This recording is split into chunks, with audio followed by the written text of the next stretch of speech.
The numbers are not expected to simply drop after Election Day. Experts say as long as violence and poverty persist on the other side of the Rio Grande, smugglers will just find another reason to convince people it's time to cross. Elaine? Well, Manny, I wonder, from the majority of people you talk to, are more of them driven by the violence further south or by the impending election? Is there a way to tell?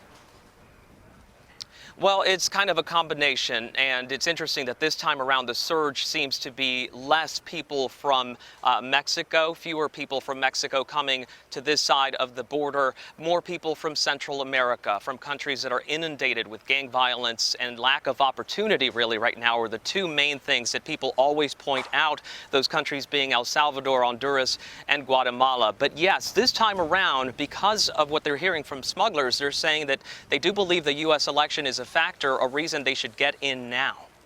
And how is the Border Patrol reacting to the increase in people crossing over?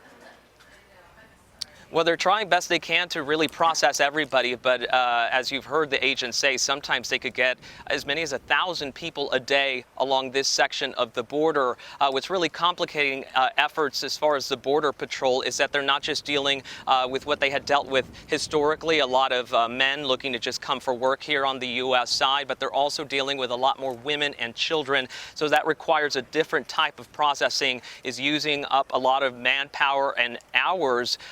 They're not able to get everybody quickly to these detention centers. Some people have to be released to their families, and that's what you're seeing, is that a lot of people are simply put into those ankle monitors and told to report to court in a few months, maybe even years. And it's not known exactly how many of those people will actually do so, and how many of those cases will actually receive the asylum that they are seeking. And Manny, how has this spike in people crossing affected the surrounding area?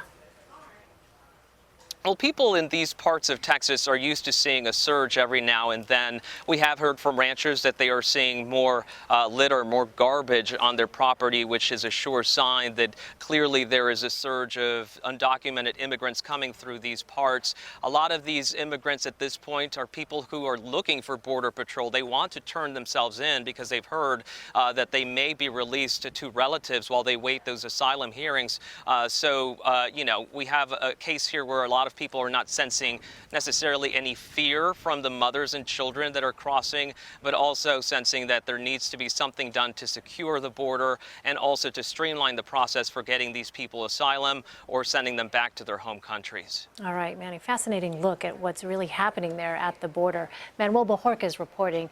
Manuel, thank you. Thank you.